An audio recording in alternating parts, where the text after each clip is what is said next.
Oke, selamat datang kembali di pembahasan mendalam kita. Nah, kali ini kita lihat sumber yang Anda bagikan nih. Menarik banget dari The 48 Laws of Power ya, hukum ke-26. Jaga tangan Anda tetap bersih. Sekilas sih kedengarannya ya soal kebersihan biasa aja gitu, tapi kayaknya ada makna lain ya. Iya, benar banget. Ini bukan soal cuci tangan harfiah jelas. Intinya tuh, gimana caranya Anda kalau lagi punya pengaruh atau kuasa, bisa kelihatan bersih terus, tanpa celah. Jadi, orang lain yang disuruh ngerjain bagian yang katakanlah kotor, atau ya jadi kambing hitam kalau ada salah.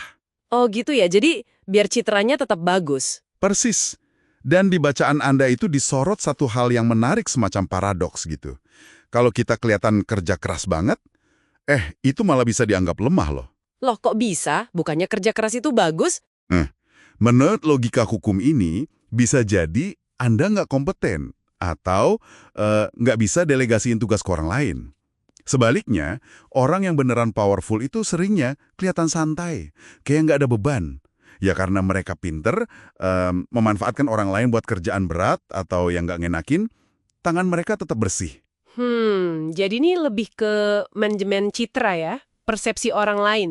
Pokoknya yang nempel ke kita itu cuma yang bagus-bagus aja, prestasi gemilang gitu. Betul sekali.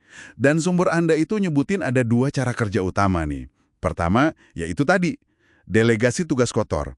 Maksudnya pakai perantara. Sumbernya pakai istilah PETSI atau cat's paw ya, semacam kaki tangan lah. Kaki tangan. Iya, buat ngelakuin tindakan yang mungkin kurang etis, nggak populer, atau ya bisa ngerusak reputasi kalau Anda lakuin sendiri. Tujuannya jelas, biar Anda nggak kelihatan terlibat langsung, citra aman. Wah, kedengarannya aja licin ya, strategis tapi licin.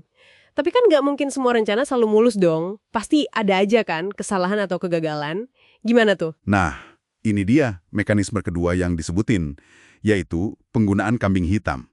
Kalau sampai ada yang salah, ada masalah besar, menurut strategi ini, penting banget buat punya seseorang yang bisa disalahin. Oh, oke. Jadi udah disiapin gitu. Kurang lebih, sumbernya bahkan ngasih contoh sejarah, fenomena jatuhnya orang kesayangan di kerajaan-kerajaan dulu. Jadi, raja bisa aja ngangkat satu orang favorit, dikasih kuasa, perhatian, tapi begitu ada masalah atau reputasi raja terancam, ya favorit ini yang dikorbanin. Astaga. Dikorbanin gitu aja? Iya, publik biasanya gampang percaya. Pejabat lain lega, bukan mereka yang kena. Dan rajanya, ya aman, terbebas dari masalah. Gila sih, dingin banget ya kalkulasinya. Tapi efektif mungkin. Mengorbankan orang dekat demi citra dan kuasa sendiri. Di bacaan itu kan ditekankan juga ya kalau... Iya, kalau dalam jangka panjang, katanya lebih penting nyembunyiin kesalahan daripada mempertahankan orang yang suatu saat bisa berbalik nyerang kita. Oke. Terus relevansinya buat kita-kita sekarang di mana nih? Buat Anda yang lagi dengerin. Kan kita bukan raja atau politisi tingkat tinggi. Prinsip dasarnya ini sebenarnya bisa relevan di banyak situasi loh. Ini kan soal manajemen persepsi sama tanggung jawab. Coba deh Anda pikirin gimana cara Anda delegasi tugas di tim kerja atau di proyek. Terus kalau ada kesalahan, gimana cara nanggepinnya? Apa selalu Anda yang maju ambil semua tanggung jawab, termasuk yang jelek-jeleknya? Atau mungkin ada cara lain yang lebih strategis? Tanpa harus kejam juga sih, tapi untuk melindungi posisi atau reputasi Anda sambil kerjaan tetap beres. Jadi lebih ke gimana kita mengelola situasi sulit gitu ya? Tanpa harus ikut kotor juga. Betul. Menghindari terlibat langsung di konflik atau tindakan yang bikin Anda kelihatan buruk. Oke.